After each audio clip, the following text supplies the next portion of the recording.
पक्के मकानों में वही रह रहा है जिनके लड़के खेती छोड़कर बाहर जॉब कर रहे हैं। किसान बेसिकली हमेशा गवर्नमेंट के मैनिफेस्टो में रहता है, इनके भाषणों में रहता है, लेकिन कभी भी इनके रियल एजेंडा में रहता ही नहीं है। तो देखो, मैं अभी बाहर आया था तो आपको ये चीज दिखाता हूँ। अभी के टाइम पे अगर आप किसानों की कंडीशन देखोगे ना, तो ये कंडीशन है। अभी ये बहुत ज्यादा धूप है, ठीक है, और जो ये किसान है वो बेसिकली अभी यहाँ पे ये काम कर रहे हैं। देखिए, अगर आप एक किसान हो और अगर आपने बहुत ज्यादा मेहनत करके अपनी फसल को बोया है और अगर आपको उसको बेचना है, तो आज के करंट सिस्टम के अकॉर्डिंग आप उसको 3 तरीके से बेच सकते हो। अब पहला है इसमें लोकल मार्केट, दूसरा है इसमें एपीएमसी मंडी और तीसरा है इसमें एमएसपी यानी कि मिनिमम सपोर्ट प्राइस। पहले हम बात करते हैं लोकल मार्केट की। लोकल मार्केट में बेसिकली किसान जो है वो अपने जान पहचान के साहूकार या किसी शॉप में या किसी लोकल मार्केट में अपने अनाज को बेच देता है। अब अगर 30 से 40 किलो का अनाज है तो बेसिकली जो किसान होता है वो लोकल मार्केट ही जाता है, ठीक है। लेकिन अगर हम बात करें कुंटलों की, तो उसमें बेसिकली हमें कुछ ना कुछ तो इंफ्रास्ट्रक्चर चाहिए ही, जैसे कोल्ड हाउसेस, वेयर हाउसेस,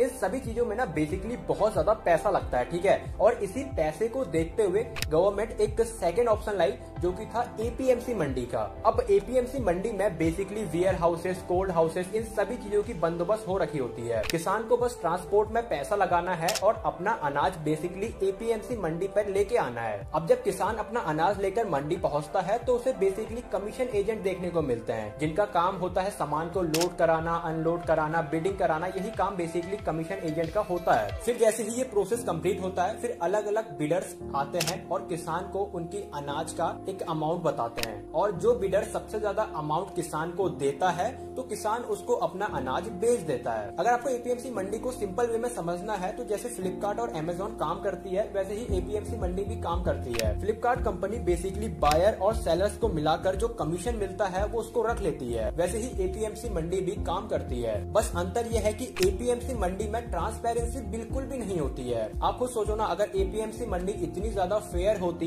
तो जो आज किसानों का हाल है वो होता। एक सबसे बड़ी दिक्कत आती है एजेंट के साथ। एक एजेंट बेसिकली ना एक डील फिक्स कराने का 6% लेता है, मतलब कि बायर और सेलर के बीच में जो डील फिक्स कराता है उसको एजेंट कहते हैं, पहली बात, ठीक है। और जो एजेंट होता है ना, उस डील को फिक्स कराने का वो 6% लेता है। अब ये सीन फार्मरों के साथ भी चलता है। एक एजेंट बेसिकली फार्मर की डील फिक्स कराने के लिए बेसिकली फार्मर से 6% लेता है। अगर सिंपल वे में बताऊं तो होना ये चाहिए था कि अगर एक किसान जो है वो 100 रुपए के टमाटर बेचता है तो उसको 94 रुपए का प्रॉफिट होना चाहिए और 6 रुपए एजेंट का प्रॉफिट होना चाहिए। लेकिन होता ऐसा बिल्कुल भी नहीं है। एजेंट जो होता है ना, वो किसान से बेसिकली 100 रुपए में टमाटर खरीद लेता है और उसको आगे 180 रुपए में बेच देता है। और यही दिक्कत एक्चुअल में किसानों के साथ होते रहती है। अब एपीएमसी मंडी में इतना ज्यादा फ्रॉड होने के बाद गवर्नमेंट एक और नया रूल लाती है जो कि था एमएसपी यानी कि मिनिमम सपोर्ट प्राइस। देखो, एमएसपी में बेसिकली होता यह है कि गवर्नमेंट जो होती है वो आपका अनाज का ना एक फिक्स प्राइस रख लेती है। अगर आपको बेसिकली मार्केट में उतना प्राइस नहीं मिल रहा है तो आप एमएसपी आओ, गवर्नमेंट के आप ऑफिस आओ,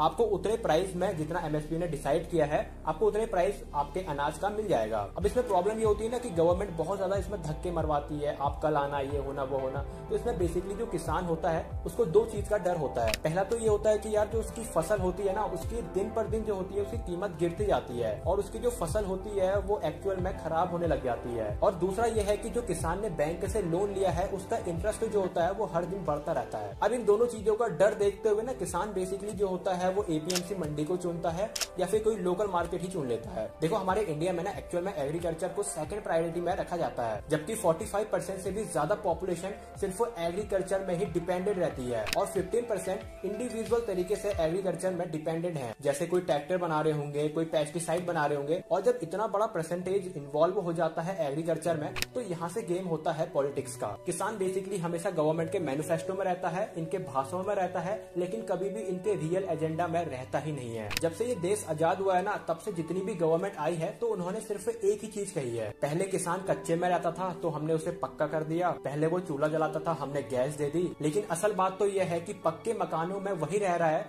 जिनके लड़के खेती छोड़कर बाहर जॉब कर रहे हैं। जिनका परिवार आज भी खेती कर रहा है ना, उनकी कंडीशन आप देखोगे तो वो आज भी जो है वो कच्चे मकानों में ही रहते हैं। अगर एक किसान की मैं एवरेज इनकम पकड़ूं तो वो बेसिकली 6 मंथ में 54,000 तक कमा लेता है। अगर मैं मंथ के अकॉर्डिंग बांटूं तो 8000, और अगर मैं दिन के अकॉर्डिंग बताऊं तो 250 रुपीज के अप्रोक्स वो दिन भर में कमा लेता है। अब देखो ऐसा नहीं है कि 250 रुपए में सिर्फ एक ही इंसान की लाइफ कटनी है। इस 250 रुपए में ना बेसिकली पूरे परिवार की लाइफ कट रही होती है, क्योंकि उस रुपए में ना बेसिकली पूरा परिवार ही डिपेंडेंट होता है। मैं आपको रियलिटी बताऊं ना, अगर आप रेलवे में जाओगे ना और अगर वहां आप 2-3 डब्बों में चढ़ गए और वहां अगर आपने भीख मांगना भी स्टार्ट कर दिया तो आप इससे ज्यादा रुपए कमा लोगे। ये कंडीशन है आजकल के किसान की। इस देश में बेसिकली ना एक ओनर जो है, एक किसान जो है वो सस्ते में बेचता है, और एक कंज्यूमर जो कि हम लोग हैं वो महंगे में खरीदते हैं, और जिनकी खेती नहीं होती है, जो कि बहुत ज्यादा मेहनत नहीं करते हैं, वो सबसे ज्यादा पैसा कमाते हैं। आज के टाइम पे अगर आप किसी से ये पूछोगे ना कि ये बंदा किसान है, तो आज के टाइम पे उसको एक गंदी नजरों से देखा जाता है, जबकि हर एक इंसान का पेट भरने वाला किसान ही तो होता है। अगर आप इन चीजों को फील कर सकते हो तो मुझे कमेंट करके जरूर बताना। अगर आपको ये वीडियो पसंद आई है और अगर आपको ऐसी ही वीडियो देखना पसंद है तो मुझे कमेंट करके जरूर बताना, और शेयर कर देना इस वीडियो को अपने किसान भाई बंधु के साथ।